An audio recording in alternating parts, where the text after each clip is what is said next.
बिस्मिल्लाहिर्रहमानिर्रहीम, अस्सलाम वालेकुम। प्रोग्राम पब्लिक वॉइस में खुशामदीद। मैं हूं आपका मेज़बान हमज़ा इश्तियाक। नाज़रीन, अजब रस्म है चारा घरों की महफिल में, ये वही असूल है जो पाकिस्तान की आवाम के ऊपर बिल्कुल सूटेबल है, क्योंकि पाकिस्तान की हुकूमत, पाकिस्तान की अदलिया, पाकिस्तान की अशराफिया हर वो काम करती है इसी अवाम के कंधों पर चढ़कर। सियासतदान वोट भी लेते हैं, इक़्तिदार के ईवानों पर भी आते हैं, इसी अवाम का नाम लेकर जजेस इंसाफ का नारा भी बुलंद करते हैं। इसी अवाम का नारा जो है, इसी अवाम के कंधों पर चढ़कर ये सियासतदान, ब्यूरोक्रेट्स तमाम तर अपना निज़ाम में हुकूमत चलाते हैं, मगर बेखबर रखा जाता है उसी अवाम को जो इस मुल्क की असल ताकत है।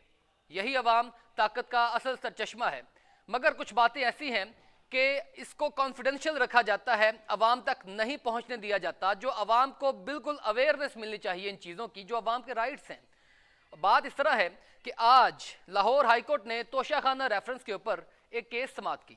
तोशाखाना से मुतालिक लाहौर हाईकोर्ट के जस्टिस आसिम हफीज़ ने तोशाखाना के लिए तहाइफ की तफसीलात के लिए दरख्वास्त दायर पर समाअत शुरू की, जिसके दौरान अदालत ने कहा कि डॉक्यूमेंट क्लासिफाइड है। इस पर सरकारी वकील क्या कहते हैं? 1947 से अब तक वज़राए आज़म और सदूर ने तोशाखाना से कितने तोहफे लिए? हुकूमत से इस बात का जब जवाब तलब किया गया तो अदालत के सवाल पर एडिशनल अटॉर्नी जनरल ने कहा कि सेक्रेटरी कैबिनेट डिवीजन की जानिब से जवाब दे दिया है। 1973 में तोशाखाना वजारत खारजा मूर से कैबिनेट डिवीजन को ट्रांसफ़र हुआ। ये तहाइफ किसी पाकिस्तानी शहरी ने नहीं दिए। अदालत ने फिर सवाल किया कि जब तहाइफ फ़रोख्त हो जाते हैं तो फिर क्लासीफाइड कैसे हैं?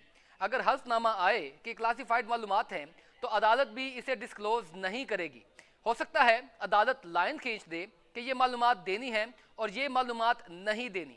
मुतलका महकमे के हल्फनामे में वजूहात दें कि ये मालूमात क्लासीफाइड कैसे हैं। अब क्लासीफाइड की डेफिनेशन इस तरह है कि कुछ मालूमात, कुछ डॉक्यूमेंट्स इस तरह होते हैं को इनको सिर्फ बंद कमरे में डिस्कस किया जा सकता है, अवाम के सामने नहीं लाया जा सकता। तोशाखाना से मुतालिक जब ये एक हवा उड़ी और तोशाखाना की तमाम हिस्ट्री को चेक किया गया, तमाम साबका अदवार के तोशाखाना में जो भी तहाइफ जमा होते रहे उनकी डिटेल तलब की गई, तो अटॉर्नी जनरल ने अदालत में आकर कहा कि मालूमात क्लासीफाइड हैं, इनको पब्लिक में ओपन नहीं किया जा सकता, यानी अवाम को दस्तरस नहीं दी जा सकती। इसी अवाम के सर पर ये हुकूमत भी करते हैं, इसी अवाम की वजह से ये लोग वज़ीर आज़म और सदर बनते हैं। इसी अवाम की मैंडेट के ऊपर इनको दूसरे ममालिक के सरदारान, दूसरे ममालिक के बादशाहान, दूसरे ममालिक के हुक्मरान इनको तहाइफ देते हैं, लेकिन वो तहाइफ जो हैं वो सिर्फ इन तक महदूद रहेंगे, आम अवाम को उनका बताया भी नहीं जाएगा। ये मतलब है क्लासीफाइड होने का। ये क्लासीफाइड हो, ठीक है, आप इसको ज़रूर क्लासीफाइड किस्म की इसका ट्रायल चलें, इसकी तमाम मालूमात जो है अदालत के सामने हों, लेकिन ये अवाम के सामने भी आने चाहिए ताकि अवाम को पता चले कि एक हुक्मरान जिसने एक जो घड़ी थी वो बेची, उसके बाद जो है मुख्तलिफ किस्म के इल्ज़ामात की सियासत भी उसके ऊपर हुई और तमाम हुक्मरान ऐसा करते आए हैं। आज आसिफ अली जरदारी, मियाँ मोहम्मद नवाज शरीफ, परवेज़ मुशर्रफ और सो ऑन तमाम फहरिस्त को अगर चेक किया जाए तो कौन कौन से तहाइफ मिलते रहे हैं, ये अवाम को पता चलना चाहिए। और जब पता चले तो ये भी पता चले कि उन तहाइफ में से कौन कौन से तहाइफ किस किस कीमत पर गए और कौन कौन से तहाइफ अभी भी मौजूद हैं या वो भी बेच दिए गए। ये महज एक पार्टी को टारगेट करने की बात नहीं है, ये पाकिस्तानी अवाम को इंफॉर्मेशन और अवेयरनेस देने की बात है। ये इसके ऊपर समाअत तो शुरू ही है, उम्मीद करते हैं कि इसका रिजल्ट अच्छा निकलेगा और तमाम जो भी मुल्ज़मान हैं, अगर अदालत इसमें मुनासिब समझती है, उन लोगों को जो मुल्ज़िम समझती है कि इन लोगों ने सरकारी दस्तावेज़ात या सरकारी मशीनरी के इस्तेमाल को जो है वो अब्यूज़ ऑफ पावर करते हुए कुछ तहाइफ को उसका तखमीना गलत लगाया, तखमीना गलत लगाकर उसको बेच दिया और बेचने के बाद अगर उनको मुल्ज़मान ठहरा दिया जाता है तो यकीनी तौर पर उनका ट्रायल होना चाहिए और अवाम के सामने ये तमाम चीज़ें आनी चाहिए।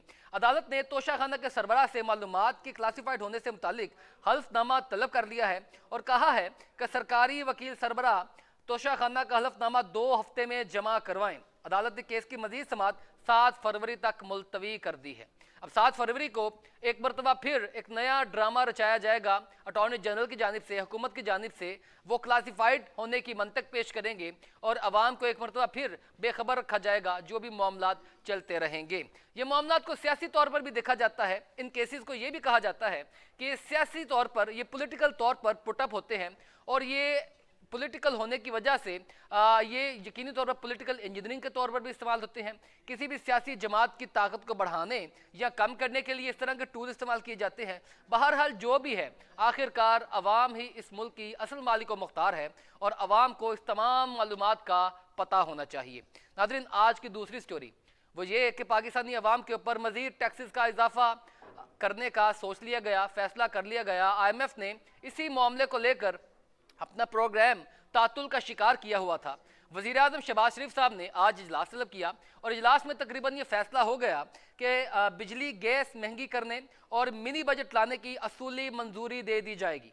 वज़ीर आज़म शहबाज शरीफ ने इजाफी टैक्स आयद करके 150 से 200 अरब रुपए जमा करने, गैस और बिजली के नरखों में इजाफे और मिनी बजट लाने समेत कई सख्त फैसलों पर अमल दरामद के लिए असूली मंजूरी दे दी है ताकि IMF के साथ बातचीत के तातुल को ख़त्म किया जा सके। बुध को वज़ीर आज़म की ज़ेर सदारत ऑनलाइन एक इजलास मुनक्किद हुआ जो 3.5 घंटे तक जारी रहा, जिसमें हुकूमत की जानिब से कई अहम फैसले किए गए।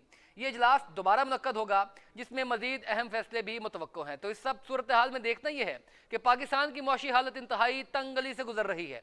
पाकिस्तान की सियासी सूरत हाल भी इतनी मुस्तहकम नहीं है, बल्कि पॉलिटिकल इंस्टेबिलिटी इस कदर है कि इसका असर तमाम शोबों पर पड़ रहा है। पाकिस्तान की सनतें बंद हो रही हैं, पाकिस्तान की आम आवाम को रोटी के लाले पड़ चुके हैं। आटा, चीनी, गंदम जो आम अशियाए खुर्दनोश हैं, ये भी आवाम के दस्तरस में नहीं रही और पाकिस्तानी हुकूमत इसके ऊपर मजीद एक मिनी बजट लाकर शायद आवाम को मजबूर कर रही है कि वो खुदकुशियाँ करें। हुकूमत के पास भी शायद इसके अलावा कोई ऑप्शन मौजूद नहीं, लेकिन फिर भी किसी न किसी तरीके से हमेशा अवाम के वेलफेयर के लिए, अवाम के रिलीफ के लिए ही काम करना हुकूमतों का असल मकसद होता है। यही वादे, यही नारे लगाकर ये इक़्तिदार में आ तो जाते हैं, मगर फिर ईवान हुकूमत में बैठकर, ईवान इक़्तिदार में बैठकर जब अमूर हुकूमत चलाते हैं, अमूर सल्तनत चलाते हैं, तो फिर इसी चीज़ों को लेकर क्यों अवाम को पसे-पुश डाल देते हैं और अवामी मुफादात को पसे-पुश डाल देते हैं। अब अवाम अगर इसके ऊपर एक और मिनी बजट आ जाता है तो सवाल ये भी पैदा होता है कि अवाम इस सूरत हाल में किस कदर अपने आप को सूटेबल समझेगी।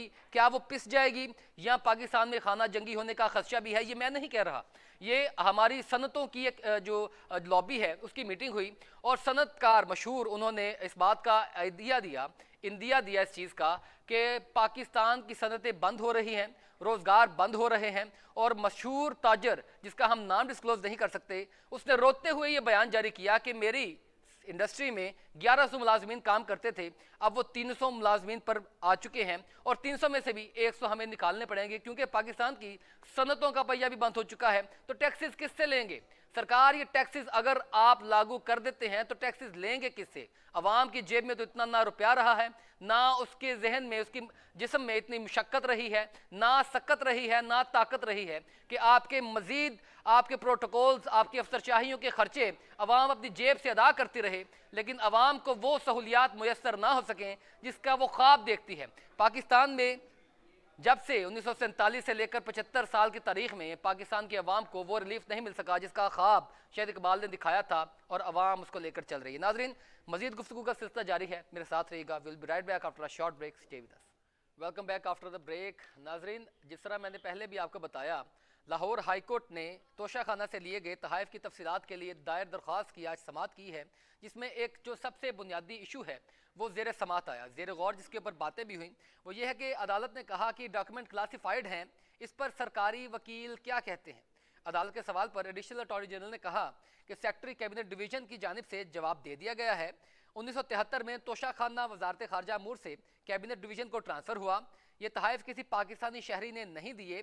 अब तक 1947 से लेकर जितने भी तहाइफ जमा होते रहे हैं उन तमाम की तफसीलात से मुतालिक ये एक केस जो है लाहौर हाई कोर्ट में ज़ेर समात आया। अब इसके ऊपर तमाम जो बातें हैं वो तो उसी वजह से रुक चुकी हैं। समाज जो है वो 7 फरवरी तक मुलतवी कर दी है इस पॉइंट के ऊपर कि जो मालूमात हैं अगर तमाम चीज़ें मंगवा ली जाती हैं अदालत में तो वो क्लासीफाइड हैं, उसको पब्लिकली होना चाहिए और उसकी समात किस तरह होनी चाहिए, बंद कमरे में होनी चाहिए या वो ओपन हेयरिंग में तमाम मामला जाना चाहिए। इस मौजू पर बात करने के लिए लीगल ओपिनियन क्या है, मेरे साथ आरिफ चौधरी साहब जो साबिक हाई कोर्ट के सदर हैं और माहिर कानून हैं प्रोग्राम में ज्वाइन कर चुके हैं। सर, बहुत शुक्रिया आपका प्रोग्राम में वक्त देने के लिए। आरिफ चौधरी साहब, आपने मेरी तमाम गुफ्तगू सुनी, यकीनी तौर पर यह केस आपके भी समातों से गुजरा होगा।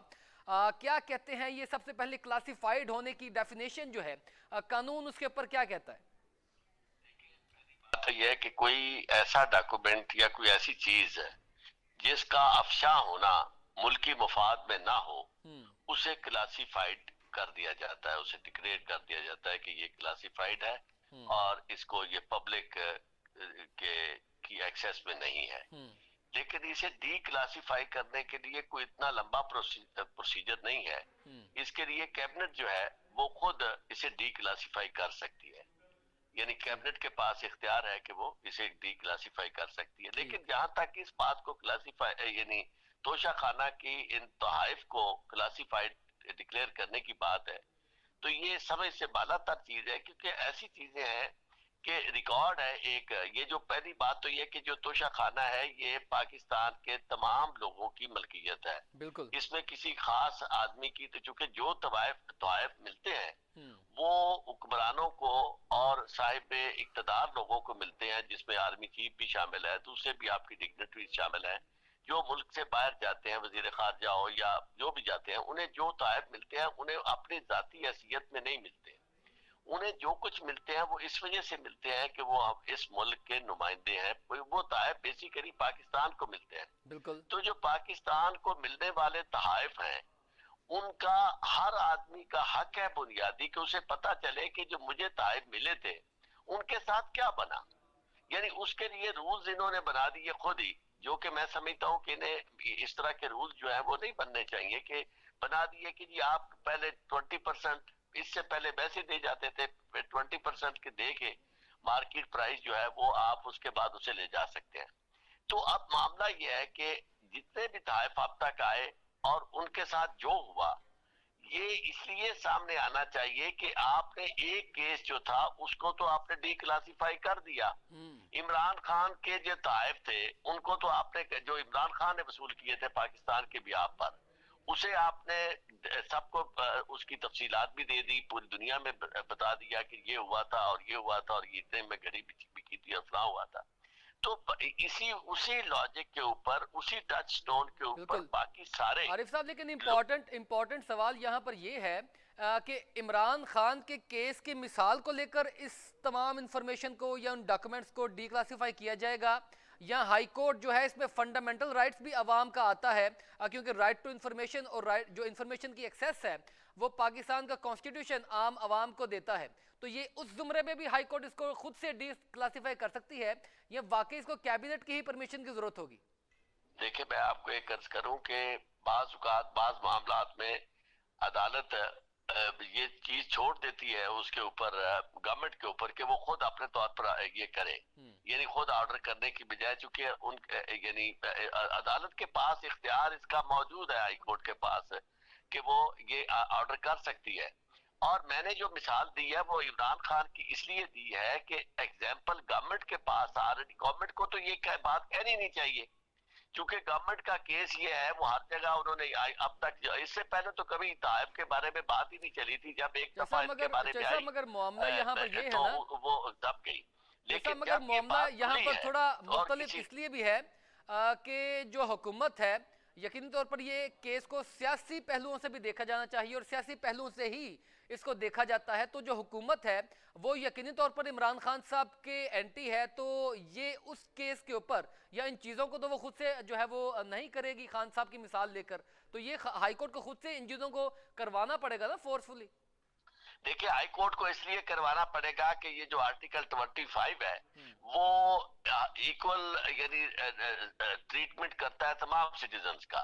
उसमें इमरान खान हो या शहबाज शरीफ हो या नवाज शरीफ हो या कोई भी हो, उसको, और फिर यानी कानून की नजर में आर्टिकल 4 जो है वो भी बड़ा क्लियर है आइन का, कि उसमें भी आपने सब लोगों को कानून की के मुताबिक ट्रीट करना है एक ही तरह से।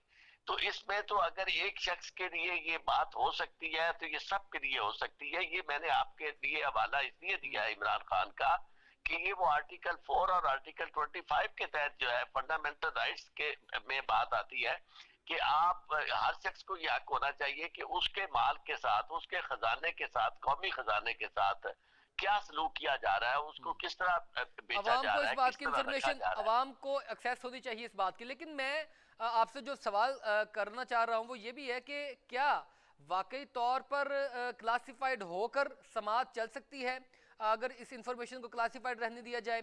आप नहीं समझते कि अगर क्लासिफाइड होकर बंद कमरों में समाप्त की जाएगी तो इसका फैसला तो बाहर आना ही है, तो बड़ा कॉम्प्लिकेटेड हो जाएगा अदालत के लिए भी ये फैसला करना, क्योंकि जब फैसला आएगा तो कुछ किरदार तो सामने आएंगे, उन किरदारों को किस हवाले से पेनलाइज किया जाएगा जब ये मालूमात आम आवाम तक पहुंचेगी नहीं तो? नहीं नहीं नहीं, बात यह है कि कोर्ट को ये चाहिए कि इसको ये डिक्लेयर करे कि ये कौमी खजाना है और ये कौम की अमानत है, और कौम की किसी अमानत को लोगों से ओझल नहीं रखा जा सकता। और जहां तक ये लॉजिक दी जाती ना, मुल्कों के साथ ताल्लुकात खराब, भी मुल्कों के साथ ताल्लुकात क्या खराब होंगे जिन्होंने गिफ्ट दिए हैं पाकिस्तान के को। अब तक लोगों ने इमदादें जो दी थी, अगर वो इमदादें जो है उनका ऑडिट हो और पता चले कि जी हमारे खजाना जो है वो खाली किसने कर दिया, तो उससे उन मुल्कों के साथ क्या ताल्लुकात, वो तो हमारे अपने हालात है ना। जो हमारे मुल्क में खजाना जो आता है, जो पैसे आते हैं बाहर से, वो या हमारे हुक्मरान जो गिफ्ट वसूल करते हैं, उनको एक ही सतह पे ट्रीट किया जाना चाहिए। क्योंकि आप समझिए ना बात, आपके नाजरीन की और आपके सामीन की नजर ये बात मैं करना चाहता हूँ कि जिस तरह कोई भी चीज जो दुनिया देती है, कर्ज देती है, इमदाद देती है, आपको पता है कि ये जो गिफ्ट दिया गया था पिछले गिलानी साहब वजीर आजम थे, तो उस वक्त यानी वो गिफ्ट दिया गया था यहाँ के टर्की की जो थी अपना खातून अव्वल, उन्होंने दिया था, अपना हाथ दे दिया था सैलाब मुतासरीन से जल्जा जदगान की मदद के लिए, तो उन्होंने अपने पास रख लिया। और अगर उसे आप वो हॉलीवुड की मशहूर एक्ट्रेस ही अदाकारा थी जिनका हाथ दिया गया था।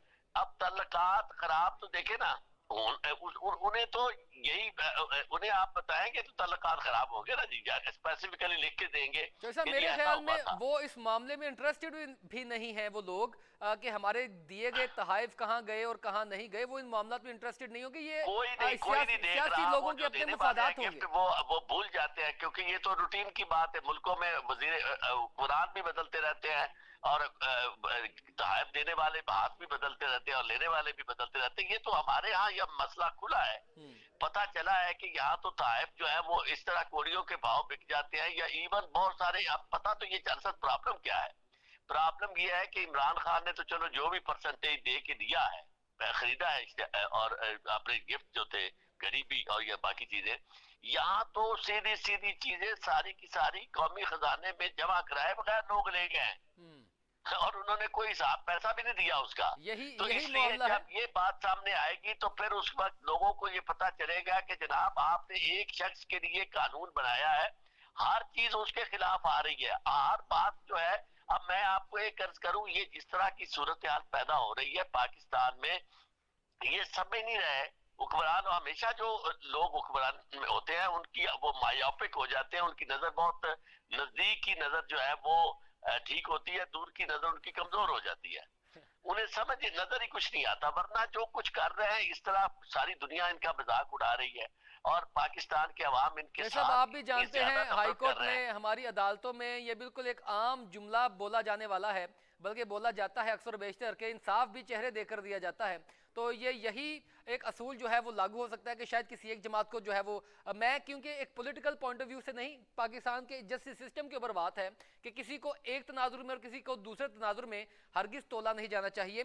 लेकिन जो सब इंपॉर्टेंट बात यह है कि ये सियासतदानों का अगर तमाम ये तोशाखाना का रिकॉर्ड आ जाता है और ये तोशाखाना का रिकॉर्ड आने के बाद अगर समात को बंद कमरे में चला लिया जाता है तो क्या फैसले में कॉम्प्लिकेशंस नहीं आएंगी? एक बहुत बड़ा बुनियादी तौर पर सवाल ये है।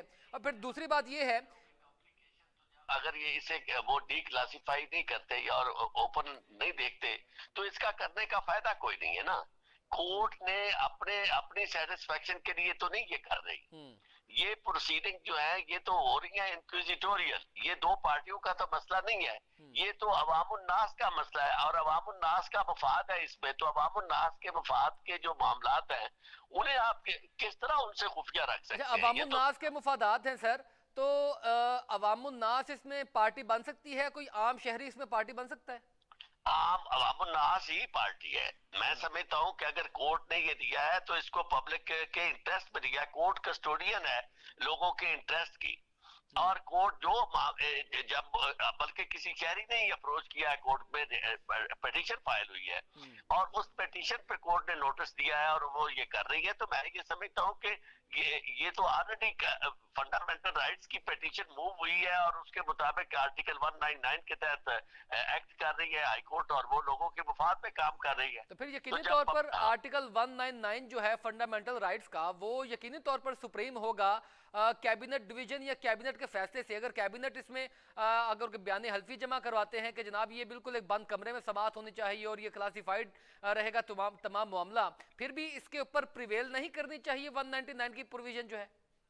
मैं समझता हूँ कि बिल्कुल करनी चाहिए और करेगी। उसकी वजह यह है कि अगर हुकूमत के इख्तियार में हो तो वो तो सारी चीजों को कह दे कि जनाब जो मामला उनका अफशा होने वाला है वो सारे का सारा उसे क्लासिफाइड कर देंगे कि जी जो कॉन्ट्रैक्ट थे पहले या जो डीलिंग्स हुई थी, व्हीलिंग डीलिंग जिसमें जो कमीशन खाए गए, ये सारे मामला आपने देखा होगा जब कानून बनता है ना तो उसमें ये बात तकरीबन हर कानून में लिखी जाती है कि कोई कोर्ट इसको नहीं देख सकती इस चीज को, लेकिन इसके बावजूद कोर्ट के पास ये जो एक्स्ट्रा ऑर्डिनरी इख्तियार है इसीलिए है कि अल्टीमेट इंसाफ जो है, अल्टीमेट जस्टिस कोर्टों ने करना है। अल्टीमेटली जस्टिस कोर्ट से ही करना है। जो इख्तियारात है, जो रेस्ट्रिक्शन है, उस पर किसी तरह की कोई कदर नहीं लगाई जा सकती। बिल्कुल आपकी बात बजा है। कॉन्स्टिट्यूशन ऑफ पाकिस्तान तो इन बातों को क्लियर करता है, लेकिन फिर भी अदालत ने तो इंदिया दे दिया है ना। अदालत ने तोशाखाना के सरबराह से मालूमात के क्लासिफाइड होने से मुतालिक हलफनामा तलब कर लिया है और कहा है कि सरकारी वकील सरबराह तोशाखाना का हलफनामा 2 हफ्ते में जमा करवाएं। इसका मतलब ये है कि, और ये भी कह चुकी है अदालत कि आप हलफनामा के साथ रिकॉर्ड भी दें, बंद कमरे में समाअत कर लेंगे। यानी इस बात का इंदिया तो दे चुकी है ना कि बंद कमरे में समाअत हो जाएगी। नहीं देखे, मैं आपको एक अर्ज करूं, इससे कभी ये नहीं तासुर मिलना चाहिए कि ये बंद कमरे में समाअत होगी। हलफ देगा तो उसे जस्टिफाई भी करना पड़ेगा कि किस वजह से वो कर रहा है और कब से ये क्लासिफाइड हुई है। इससे पहले जो अगर अफशा हुई है तो वो अदालत में वकील साहब जो होंगे वो ये बात नहीं, सवाल नहीं करेंगे। यानी ये तो सवाल हर जगह होगा ना जी कि जो ऑलरेडी इंफॉर्मेशन निकली है वो अगर वो क्लासिफाइड थी तो वो कैसे निकल सकती थी।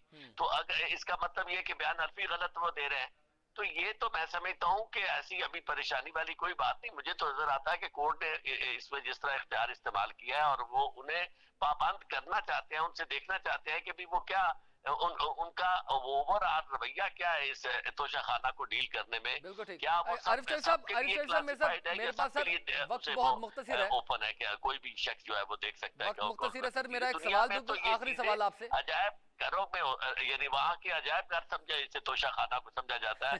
यानी आपने वहाँ बकिंगम पैलेस देखा तो वहाँ गिफ्ट लोगों के दिए हुए जो थे वो बाकायदा बिल्कुल पब्लिक के सामने है, पब्लिक के सामने है। यहाँ पर तो उन्होंने तो सजाए होते हैं। अच्छा चौधरी साहब, आखिरी सवाल मेरा आपसे ये है कि आप क्या फोर्सी कर रहे हैं? चौधरी साहब, मेरा आखिरी सवाल आपसे ये है कि आप क्या फोर्सी कर रहे हैं अगर अदालत जो है रिकॉर्ड तलब कर लेती है और तमाम चीजें सामने आ जाती हैं, अगर वहां पर कोई खुर्द बुर्द होती है तो इन चीजों का कोई रेफरेंस बनेगा? जिस तरह इमरान खान के ऊपर या पीटीआई के ऊपर रेफरेंस बना, तमाम सियासी जमातों के ऊपर कोई अलग से रेफरेंस बनेगा या हाई कोर्ट इसका ट्रायल कर सकती है? आपको असलम बेग वाला केस है जो कि एयर मार्शल असगर खान साहब ने पिटीशन फाइल की थी, उसमें सामने आया। उसमें कितनी चीजें सुप्रीम कोर्ट के सामने आई लेकिन कोई एक्शन हुआ? यानी आईजीआई बनी, हाई कोर्ट खुद से नहीं करेगा, इसके लिए अलग से रेफरेंस दायर करना पड़ेगा। किरदारों के नाम आए, पैसे लिखे गए, किस बंदे ने कितने लिए। पाकिस्तान तो वो बदकिस्मत मुल्क है जहां कानून नाम की सिर्फ बातें होती हैं। यानी चौधरी साहब, इसमें हाई कोर्ट खुद से ऐसा कोई अमल नहीं करेगा, कोई कदम नहीं उठाएगा, इसके लिए रेफरेंस अलग से जाएगा। मैं आपको एक अर्ज करूं, ये एक एकेडमिक एक्सरसाइज होगी अगर हुई तो, यानी दिखाने के लिए कौन इस पे एक्शन, आज तक कभी किसी ने एक्शन दिया है? एक्शन की तवक्को मैं समझता हूँ इतनी बड़ी बात होगी कि लोगों को पता तो चल जाए कि उनके साथ हो क्या रहा है। बिल्कुल ठीक। आरिफ चौधरी साहब, आपका बहुत शुक्रिया प्रोग्राम में वक्त देने के लिए। बड़ा तफसीलन आपने इस मामले को ब्रीफ किया। नाज़रीन, ये क्लासिफाइड के मामले को लेकर कुछ इबहाम भी लोगों के जहन में मौजूद था जो उन्होंने क्लियर कर दिया। वो ये कि क्लासिफाइड इन्फॉर्मेशन ऐसी होती है जिसकी एक्सेस आम आवाम को ना दी जाए, उसमें कुछ ऐसे फैक्ट्स हों जो अवामुन्नास के लिए बेहतर ना हो, या हुकूमत के लिए खुद से बेहतर ना हो, या कुछ स्टेट की कुछ ऐसी कॉन्फिडेंशियल बातें हों जिनको डिस्क्लोज किया जाना ज़रूरी ना हो, तो उनको क्लासिफाइड किया जाता है। कैबिनेट इसको क्लासिफाइड करती है, इसको डी क्लासिफाइड करने का इख्तियार भी उसी के पास होता है।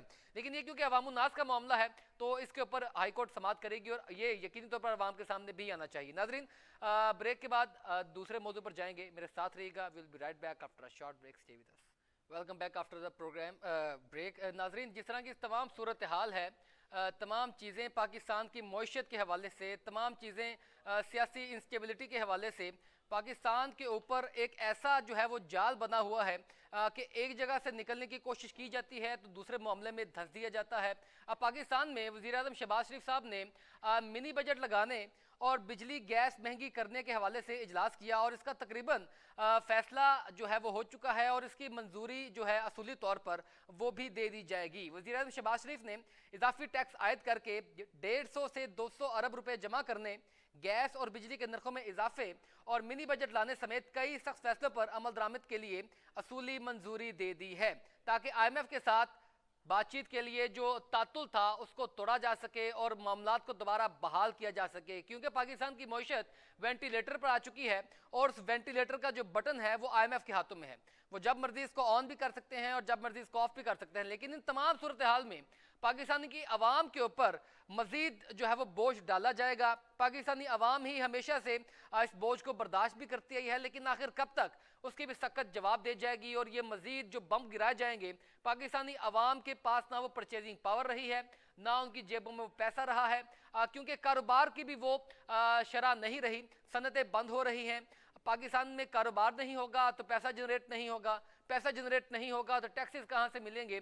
क्या हुकूमत पाकिस्तान पहले मुकर्रर करदा अहदाफ जो थे टैक्स के वो तय कर पाई है, वो हासिल कर पाई है? और अब अगर ये टैक्स का हदफ मुकर्रर किया जाएगा तो पाकिस्तानी अवाम और सनतें जो है वो पहले बेरोजगार हो चुकी है, पाकिस्तानी अवाम सनतें बंद हो चुकी हैं, तो क्या ये हदफ भी अचीव किया जा सकेगा? IMF तो इस चीज़ का पहले भी इंदिया दे चुका था कि वो तातुल को तभी ख़त्म करेगा या इस सिलसिले को तभी जोड़ेगा जैसे ही जो ये सख्त फैसले किए जाएंगे। ये सख्त फैसले पाकिस्तानी अवाम के लिए कैसे होंगे, इस मौजू पर बात करने के लिए मियाँ मोहम्मद हबीब साहब तज्जियाकार में प्रोग्राम में ज्वाइन कर चुके हैं। सर, बहुत शुक्रिया आपका प्रोग्राम में वक्त देने के लिए। सर, आपने मेरी तफसीली गुफ्तगू सुनी। हुकूमत पाकिस्तान मिनी बजट लाने, बिजली गैस के नरखों में इजाफा करने और पाकिस्तानी अवाम को मजीद महंगाई का शिकार करने जा रही है, क्या कहते हैं सर आप? जी बिल्कुल, आपने दुरुस्त कहा कि पाकिस्तान की मईशत वेंटिलेटर पर है और असल मसला ये है कि हमारे सियासतदान जो हैं उनको इस सेंसिटिविटी का अदराक नहीं है। वो आज भी लड़ रहे हैं उसी तरीके से और एक दूसरे की टांगे खींच रहे हैं और ऐसे लग रहा है जैसे कि वो किसी मफतूहा इलाके में घुसे हुए हों, उनका इससे कोई तल्लक वास्ता नहीं है। अवाम को दरपेश मसाइल और मुल्क को जो इस वक्त सलामती के खतरात लाक है उसका किसी को एहसास तक नहीं है। और अगर इस चीज का एहसास इनको होता तो ये कम अज कम जो है किसी एक इशू पर जो है वो इकट्ठे हो जाते और कहते थे ठीक है पाकिस्तान को बचा लिया जाए, उसके बाद फिर बाकी सारी चीजें जो है वो करते रहेंगे। लेकिन यहाँ तो अनाओं का मसला बनाकर और सियासत इनके नजदीक सबसे अहम है, मुल्क बचे ना बचे, इनकी सियासी साख बच जाए। तो बुनियादी मसला क्या है मियां साहब? ये पॉलिटिकल इंस्टेबिलिटी ही सबसे बड़ा मसला है या हिकमत अमली ठीक ना होना सबसे बड़ा मसला है? देखिए, असल में बात ये होती है कि सबसे बुनियादी चीज तो नीयत होती है कि आपकी नीयत क्या है। ठीक है, इनकी नीयतों में ही फतूर है। दूसरा जो होता है वो लीडरशिप जो होती है ना हमारे जैसे मुल्कों में वो बड़ी काउंट करती है। वो कौमों को, चूंकि हमारे यहाँ शऊर की कमी है, उस तरीके से हम जो है हमें चीजों का अदराक नहीं, अवाम को अपने इख्तियारात का भी पता नहीं है कि उनके पास उनके हकूक क्या हैं, उनके फ्राइज क्या हैं। तो लेकिन मियां साहब, अगर हकूक का पता भी चल जाए, हकूक का पता भी हो, तो हमारी आवाम कौन सा उन राइट्स को एक्सरसाइज करवाती है या उनके ऊपर अमल दरामद करवाती है? हमारी आवाम भी तो मनोन तस्लीम कर देती है, सियासी नारे लगते हैं, थोड़ा oblige किया जाता है आवाम को, आवाम खुश हो जाती है। अब इस तमाम सूरत हाल में हुकूमत के पास ऑप्शन भी तो कोई नहीं और क्योंकि वाकई में मईशत के हालात बहुत बुरे हैं। हमें जिनीवा कन्वेंशन से कुछ पैसे मिले तो हैं, इमदाद मिली तो हैं, लेकिन वो अभी पाकिस्तान में नहीं आ सकी, और पाकिस्तान में अगर वो आ भी जाए तो वो गर्दिशी कर्जों में चली जाएगी। मईशत का पहिया तो उसी तरीके से घूमेगा। इसकी बेहतरी के लिए हुकूमत ने कोई ना कोई इकदाम तो करने हैं, तो ये बेहतर नहीं है क्या? असल में बात यह है कि ये समझने वाली बात है। देखिए, कौमों पर इससे भी बदतर वक्त आ जाते हैं और कौमें उसमें से सरवाइव कर जाती हैं, लेकिन बुनियादी चीज ये है कि इन वो कौमें जो है जिनको अदराक होता है, जो कुर्बानी देना जानती हैं, उनमें और उनकी लीडरशिप में जो है वो आपस में तो बहुत ज्यादा दूरियां नहीं होती, वो एक ही रास्ते के मुसाफिर होते हैं। यहाँ तो जो है अवाम को कोई और मखलूक समझा जाता है और हुक्मरान जो है वो किसी और मखलूक से ताल्लुक रखते हैं। तो आज भी अगर कोई ऐसी सेंट्रल गवर्नमेंट हो जो ये समझे कि ये मामला सारा जो है ये उनका है और वो उसको निकालना चाहते हैं, तो वो कौम को इत्मीनान में ले। ये सर तो कौम को एतमाद में इत्मीनान बिल्कुल नहीं ले, दे लेकिन रहे। अगर आईएमएफ हमारे ऊपर ये शर्त लागू कर दे कि आप टैक्सेस लगाएंगे, आप इस तरीके से नरखों में इजाफा करेंगे बिजली गैस की चीज़ों के ऊपर, तो फिर ही हम आपके साथ जो है आईएमएफ के प्रोग्राम की बहाली की जानिब जाएंगे। तो हुकूमत के पास तो कोई ऑप्शन नहीं बचता, वो उसी को फिर इंडोर्स करेगी जो अहकामात वहाँ से जो है वो सादर होंगे। असल में बात यह है कि आज इंटरनेशनल कुव्वतों ने मुख्तलिफ तरीकों से पाकिस्तान को जकड़ लिया हुआ है। पाकिस्तान में जानबूझकर तवानाई का बहरान पैदा किया गया, पाकिस्तान में जानबूझकर जो है वो ये अदम इस्तेहकाम पैदा किया गया, क्योंकि हम इंतहाई बेवकूफ किस्म के लोग हैं, हमें इन चीजों का अदराक नहीं होता। हम जो है वो लाई लग के लोग हैं, जिसने लगाया बातों में लगाया उसके पीछे हम दौड़े चले जाते हैं। तो पाकिस्तान को तो ट्रैप करके फंसा लिया गया है। अब ऐसी विजनरी लीडरशिप है नहीं कि जो इन हालात का मुकाबला कर सके, तो जो हम इन तो चालों भाई को समझ लंगड़े पाती। हो चुके हैं। हमारे पास अब कोई दूसरा रास्ता नहीं बचा। हमें अगर 500 रुपए लीटर तेल करना पड़ा तो हम करके तो आईएमएफ से पैसे लेके सर हमारी आवाम की गैरत भी तो नहीं काम जागती ना। चलाएंगे। सर हमारी आवाम की गैरत भी तो नहीं जागती। जिस दिन पेट्रोल महंगा होगा उस दिन पेट्रोल पंप्स के ऊपर ज्यादा लाइनें लग जाएंगी। जिस दिन ये इस तरह क्योंकि महंगाई होती है, हम स्टोर्स के ऊपर, यूटिलिटी स्टोर्स के ऊपर बिल्कुल रश कर देते हैं और मारो मार धक्कम पेल तमाम काम शुरू हो जाते हैं। हम कहाँ तक एक कौम बन सकेंगे? हुकूमत पाकिस्तान तो कुछ भी करती है, लेकिन अवाम भी तो तस्लीम करती आई है ना आज तक। नहीं, दुरुस्त आपने कहा, लेकिन देखें अवाम और हुक्मरान लाजमो मलजूम हैं। अगर तो दोनों का स्टेक एक है, अगर तो दोनों को जो है वो एहसास है कौमी सलामती का, तो फिर तो दोनों के स्टेक एक जैसे होने चाहिए। लेकिन क्योंकि हुक्मरानों को पता है कि उनकी तमाम तर दौलत जो है, असासे जो है बैरून मुल्क पड़े हुए हैं और उनके तमाम असासे जो है वो फॉरेन करेंसी में है, वो उनकी तो लॉटरियां निकली हुई है। पाकिस्तान में डॉलर भी जब 300 रुपए का हो बिल्कुल गया, ऐसे वो उनकी सर उनके वो साथ यकीनी डबल तौर ट्रिपल पर ऐसा ही हो होता है, रहे लेकिन हैं। पाकिस्तानी अवाम आज तक एहतसाब के नारों के नीचे ही जो है वो पलती आई है ना। एहतसाब होता तो नहीं इस मुल्क में, इंसाफ नहीं होता, एहतसाब नहीं होता, तो यकीनी तौर पर फिर जिसका जो दिल चाहेगा वो लूटेगा, पाकिस्तान से फरार भी हो जाएगा। मेरा एक आखिरी सवाल है सर आपसे, अब हुकूमत पाकिस्तान ने ऐसा करने का फैसला कर लिया है और इसकी जो असूली मंजूरी है वो भी दे दी जाएगी, मिनी बजट भी आएगा। अब इस तमाम सूरत हाल को आप क्या समझते हैं ज़ाती तौर पर कि ये पाकिस्तान की मुआशी मजबूरी है या मौजूदा हुकूमत की सियासी मजबूरी या सियासी चाल?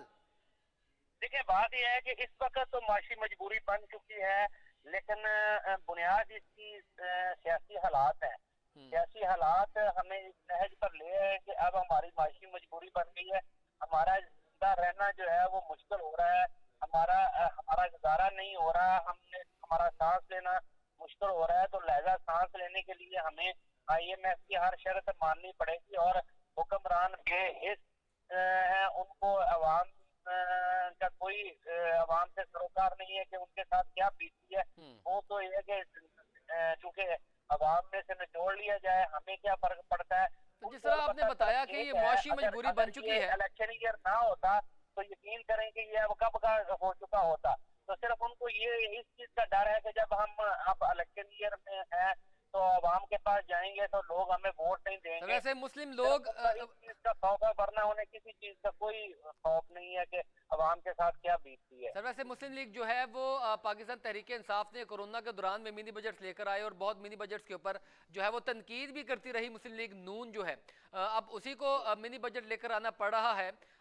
ज़ाती तौर पर क्या समझते हैं कि अगर ये इस तरह का फैसला किया जाता है और क्योंकि इलेक्शन ईयर है तो अवाम इस चीज़ को किस तरीके से लेगी, वो यकीनी तौर पर खफा होगी मौजूदा हुकूमत से, या वाकई इसको कुछ लेवरेज मिल जाएगी अगर कुछ बेहतरी हो जाती है मईशत में? तो देखिए अब तक के जो जितने हालात और वाकयात हैं उनमें भी जो है मौजूदा हुकूमत ने बहुत जो है वो सफर किया अपने ऊपर, उन्होंने बहुत गंद मान लिया हुआ है। अवाम में नफरत बहुत ज्यादा है। अवाम ये समझते हैं कि ये इन्होंने इनके मामला कंट्रोल नहीं हो पाए और इन्होंने जो है वो सारा बर्डन अवाम पर गिरा दिया है। अभी भी अगर IMF के कहने पर ये टैक्सेस और लगाते हैं, ये पेट्रोल की कीमतों में इजाफा करते हैं, ये गैस की कीमतों में इजाफा करते हैं, इलेक्ट्रिसिटी की कीमतों में इजाफा करते हैं, तो ला महल्ला उसका असर जो है वो अवाम आदमी पर पड़ेगा। उसमें जो है वो हर चीज की कीमतें दुगनी हो जाएंगी।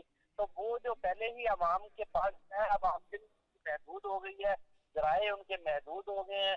तो उस सूरत में अगर मजीद महंगाई बढ़ती है तो फैलेगी। और मुझे जो खदशा लाहक हो रहा है कि ये कहीं मामला खाना जंगी की तरफ ना चले जाए। अभी तो लोग जो है जैसे तैसे करके वो गुजारा कर रहे हैं, लेकिन खुदा ना खास्ता अगर ये मामला आउट ऑफ कंट्रोल हो जाता है तो फिर तो जंगी की सूरत पैदा हो जाएगी। तो फिर बिल्कुल उसको संभालना बहुत सनतकार मुश्किल हो हमारे जाएगा। तो इसी बात का इंदिया भी दे चुके हैं और जो हमारी सनतें हैं वो भी बंद हो चुकी हैं और बड़ा क्लियरली वो स्टांस दे रहे हैं इस बात का कि पाकिस्तान में खाना जंगी हो सकती है। लोग जो है वो मजबूर हो रहे हैं, बेरोजगारी बढ़ रही है। बहुत शुक्रिया मियाँ हबीब साहब आपका प्रोग्राम में वक्त देने के लिए। सर नाजरीन आपने तमाम गुफ्तगू सुनी और ये हालात जो पाकिस्तान के पैदा हो चुके हैं, अगर इन चीज़ों के अंदर हुकूमत पाकिस्तान इस मिनी बजट में आवाम को रिलीफ ना दे पाई तो यकीनी तौर पर तमाम आवाम एक ऐसा एक वेव आएगी और वो वेव मुस्लिम लीग नून के हक में तो कतई तौर पर नहीं जाएगी। और इन चीज़ों में हमेशा से ऐसा होता आया है कि किसी का किया धरा अवाम को भुगतना पड़ता है, किसी की जो पॉलिसी है उसका नाकाम होने का तमाम बर्डन भी पाकिस्तानी अवाम को फेस करना पड़ता है, अपने कंधों पर उठाना पड़ता है। कोई हुकूमत कामयाब होती है, कोई नाकाम होती है, कोई लीडर अपनी तरफ से फैसला करता है, तमाम का बोझ इस नातवा कंधों पर होता है जिसका नाम अवाम है। तो अवाम के बारे में फैसला किया जाना ये किसको मकसूद होगा, ये कौन सा दिन होगा, ये रोज़े अव्वल से लेकर क़यामत तक पाकिस्तानी अवाम जो है वो इसी रोने में अगर फंसी रहेगी तो पाकिस्तान का वो ख्वाब जो इकबाल ने देखा था या कायद आज़म ने जिसकी ताबीर की थी वो तो कभी भी शर्मिंदा ताबीर ना हो सकेगा। और तमाम चीज़ों की जो है बर्डन ये पाकिस्तान के उन बनाने वालों के ऊपर जो है वो आ जाता है। इन चीज़ों को जो पाकिस्तान को चलाते हैं, पाकिस्तान को बनाने वाले जो विजन लेकर आए थे, पाकिस्तान को चलाने वाले उसको इंडोर्स नहीं कर पाए और पाकिस्तानी अवाम जो है वो हमेशा से पिसती आई है। ये एक ऐसा मसला बन चुका है जिसके ऊपर हर रोज़ हम बात करते हैं, चीखते हैं, चिल्लाते हैं, मगर पाकिस्तानी अवाम खुद भी कोई इनिशिएटिव लेने से कासिर है। अगर कोई चीज़ महंगी होती है, कोई बजट में टैक्सेस लागू हो जाते हैं तो हम कितना जो है इसके खिलाफ एजिटेशन करते हैं, हम कितना बाइकआउट करते हैं, हम हुकूमत को सिफारिशात क्यों नहीं दे पाते, हम पार्टीज की पसंदीदगी नापसंदीदगी के कब निकलेंगे। जब तक नहीं निकलेंगे पाकिस्तान ये कौम नहीं बन सकेंगे और कौम नहीं बन सकेंगे तो जो भी आएगा वो हमारे सर पर जूते ही मारता रहेगा। नाज़रीन आज के प्रोग्राम से इतना ही, इजाज़त दीजिए, अल्लाह हाफिज़।